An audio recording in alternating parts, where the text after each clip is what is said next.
Hi guys and welcome to a new video from F1 2020 ARL highlights. Today it's round 9 I think in Japan in Suzuka, and we go straight into my quali lap. What I would say about this weekend, it looked like it will rain according to the gay weather, so I didn't notice it in the quali, but yeah, I went straight into quali lap because there was nothing to win, and as we can see the sky gets darker and darker, so yeah, it's going to rain pretty soon.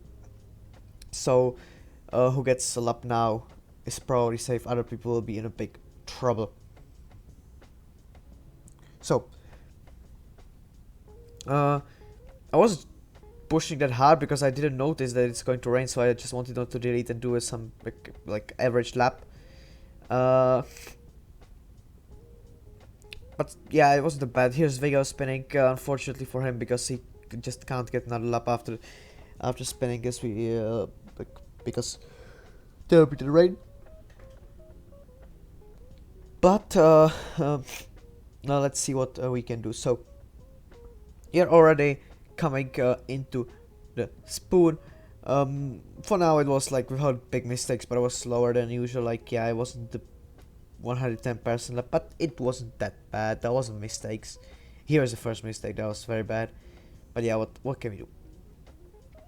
So coming onto the back straight, I think we can see already. Yeah, we can see already there are drops of rain. It's already raining. So for example, Wigo is fucked, and all other people who have not done lap yet. So coming into the final chicane, decent, and now straight to the finish line, ending with a time 27.5. It's provisional pole, which I got stolen by Teddy and then by Furkan, so I started in P3, as we can see here. So P3 on the start, clear weather, but it said it's going to rain, and it's going into heavy rain and then back into light rain. Very weird conditions, I would say, but yeah, so whatever. It slides out in where we go in Japan, and I didn't have a best start, but it wasn't even the worst start. I tried to be a bit late on the brakes on the outside, trying to get back in front of McLaren of Elodia, which I managed to, and I'm back in P3. So still Furkan leading, second Teddy, third me, fourth Elodia, fifth Shadow MX, Hutariko somewhere in the back as he qualified at P10, and there is some spinning behind. I think Hutariko involved in it, which is great for my championship hopes. Right now there are no fights. I got warning here, absolutely useless warning, a big mistake, and yeah, like no fights in lap 1. After that, just trying to hold my P3 and be in P3, because P3 would be very nice, and I was thinking about overtaking Teddy Furkan, and I was trying to get the victory, of course. But yeah, nothing is good. Coming into lap 3, there is safety car because of Echo retiring, and I decided not to pit because yeah, useless to pit. I think it's pretty useless to pit. So I decided to stay out, as there should be the rain. So pitting for hards or something is absolutely useless. Safety car came in lap 5, so I'm preparing for restart now. Furkan has restarted the race, and here is started right now. We are going full throttle once again in Japan. I was trying to get close to Teddy, but yeah, he used overtake as well, so I wasn't close enough, so I decided to turn it off mid straight and just wait for better opportunity. But it's lap 6 already, which yeah, is caused because of the safety car, and rain is still not here. As we can see, still light cloud on the sky.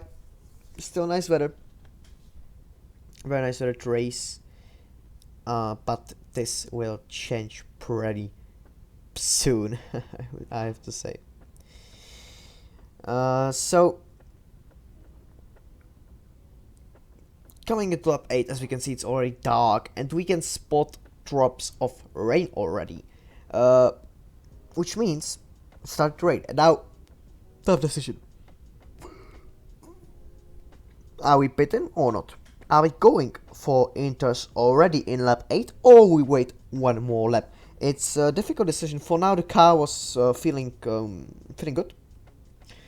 I was feeling like a normal car on try surface. Basically it wasn't that slippery, so I was thinking like, yeah, we can stay on softs, I guess, one more lap. It wasn't that bad, as we can see. I wasn't sliding. Now there's attack from Shadow MX on the inside. I don't know if I can call it inside. I called boxes lap, but I didn't box in the end, if I remember it correctly. What the fuck, should I just plug it into the ground? But yeah, as you can see, I'm fourth, and I decided to not pit. Teddy pitted, and as we can notice now, yeah, the track was a bit slippery already. And I was thinking maybe I did a mistake. If I pitted with Teddy, it would be much better. But yeah, I couldn't do anything now. Running wide in turn 1, getting another warning because yeah, it was a bit slippery, and in this point I was like, yeah, Teddy did a very good call. I should have pitted with him, but didn't, and that maybe cost me some time. Let's see how will it like affect the position in the race. So here's the loader trying to overtake me, which he managed to. It's very slippery, and yeah, it was a big mistake to stay out on the slicks. Fortunately, I'm not alone who did that, so it won't affect me that much in positions. So I of course decided to pit for inters this lap. Obviously, as you can see, a lot of cars spinning in front, the loader in back arena, everyone just spinning. DRS is disabled. Big lock up into the hairpin. As we can see, the track is very wet already. So I changed my wing to 5 instead of 4. Pitted for inters, and coming out of the pits, as we can see, Teddy is running absolutely ahead of everyone, far away from everyone, and Teddy is leading the race right now. I'm P5, so I lost one position to Elodie on that try compound in wet. So P5 for now, and it's lap 10. So we'll see what I can do with this, if I can improve to the podium spots or not. A bit of sliding, yeah. Coming into lap 15, unfortunately my recording just stopped, so we have to skip here. And here is a safety car, and it's raining very heavily, as we can see. But Jeff said it's going to light up in few minutes, and there was a safety car, so I was like, yeah, if I wait, maybe I don't have to pit for wets, maybe I can survive it on inters. And I decided not to pit for wets, as everyone in the field did. Everyone pitted for wets. The only people who didn't pit for wets was me, Renai, Vigo, and Martin. I decided to stay out on inters, as Jeff said, it's going to light up, the rain is getting lighter. I was like, yeah, it will be few laps for wets, and then they will have to pit again for inters, and if I stay out, I can then not pit and overtake them back again, be a big advantage. So I decided to stay out on inter tires.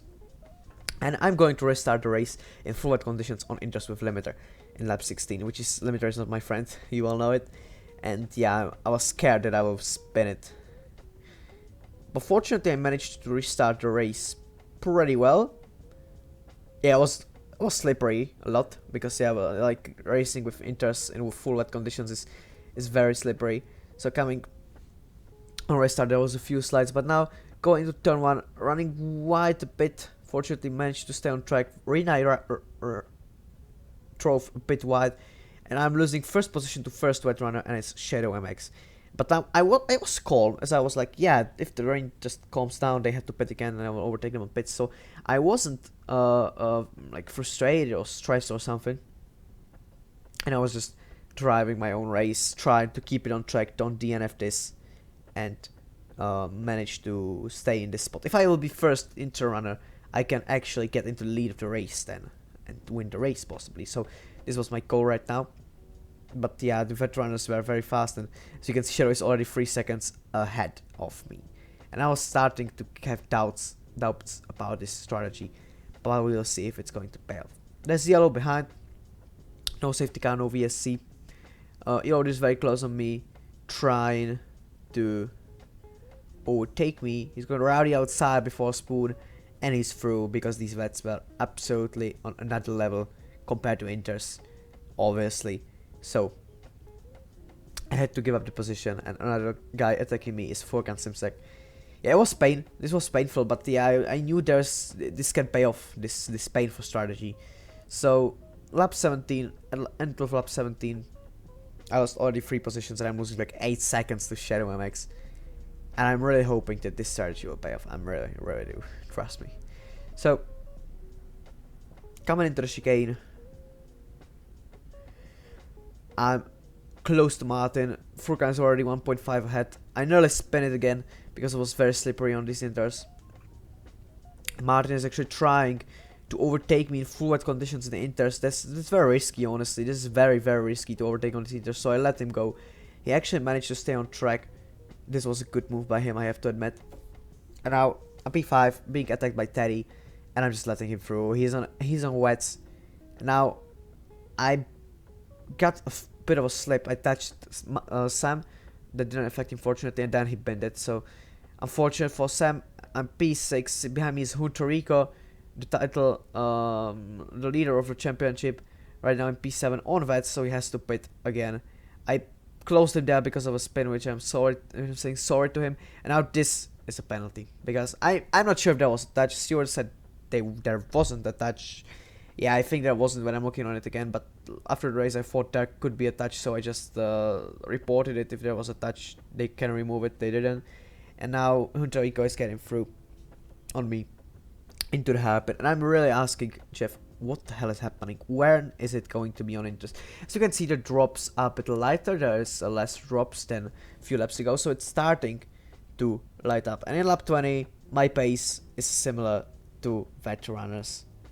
I'm starting to be as fast as vet runners, and this is the turning point where vets has to pit again. If you look at the minimap, Shadow is exiting Spood, but me bending my car into the gravel trap, touching the wall, and here is the changing point of this race. Renai, who was all the time behind me a few seconds, used this to overtake me, and right now he's the potential leader of the race, because if Shadow pits, Teddy pits, Hunterico pits, ARL pits, and Furkan pits, Renai is in the lead of the race. So right now I lost a potential lead, which is not fun. And as you can see on the minimap, everyone except Furkan Simsek is pitting for inters, and this strategy is starting to pay off, as we will overtake all of them when they are in the pits pitting for inter tires. And this is P3 in race right now, with Furkan in front, who's going to pit anyway, or he's going to die on wets, which means P2 right now for me. Unfortunately, I let it run, even if I didn't want to, with my mistake, run into gravel. So lap 22, me and Renai catched Furkan, and Furkan is right now holding back Renai a lot, which is helping me to catch on him and actually try to fight for victory maybe later in this race. So Renai was held by him a lot of time. I was very close here in the spoon. Yes, I basically joined the group. Now Furkan running wide because of the wet tires. I have to get through here. If I don't get through, Renai is going to run away, so I have to activate every mode here and try to get through right now. And I'm through IP2. And right now, if I used mods, maybe I could overtake Renai into chicane, but I didn't, as I was scared of 130R a bit. So yeah, at the end of lap 22, I'm P2 behind Renai. Furkan decided to pit this lap finally. It killed him. It killed his race, this late pit, because he's lost a lot of time to other wet runners. But Shadow is only 3 seconds behind, and that's close. He can actually catch us if we fight with Renai. Renai running wide here. I tried to get there, but I wasn't close enough, unfortunately, and he holds his lead, at least for now. And we can move into another part of the race, and that's lap 20. Oh, we're actually not moving. I stayed here because, yeah, here is the move. This is called like putting pressure on someone to do a mistake. I tried to show attack here, which is very dangerous, and he did a mistake and got a penalty. So this was the thing I wanted, because if I overtook him, I wasn't winning anyway. So I needed somehow to force him to get a penalty and then overtake him. So I put the pressure on him, trying to overtake him to turn 8, and he got a penalty there, which is nice. And now I have to overtake him to be a race winner of Japanese Grand Prix in ARL Season 1, Division 1. going to spawn. I'm very close. I'm showing him again in mirrors. But again, I couldn't go for a move. Unfortunately, I would kill us both if I delayed the braking. So I decided not to do that. And Shadow is already behind us. And right now, it was just driving behind each other, I think. Until the end of the race. So I will skip it into the final lap. And final lap, I defended from Shadow whole laps. It was just running in a train. But now, in last lap, I did a mistake in turn 1. I delayed the braking too much, run wide, and Shadow MX is getting through into P2, and I'm dropping to P3 from P1 few laps ago. These two mistakes costed me a possible victory, unfortunately. And right now, I'm running P3, and this is very, very bad. But still, P3 is good. Hunterico P5, that would be great. But I have to stay in 3 seconds of cars behind. Because if not, I will drop down. And that's not something I want. So, fortunately, this is how the race ended. Basically, so we'll skip into the end of the lap. And as we can see now, I'm running P3 4 seconds ahead of Elode here. So this is P3 in Japanese Grand Prix. And this is a great achievement for me and for Rena, the victory. Shadow P2. We are catching Hunterico. And that'll be everything from me. Now we'll just check standings. And that'll be completely everything. So, yeah. P3. And that'll be everything from me. Bye.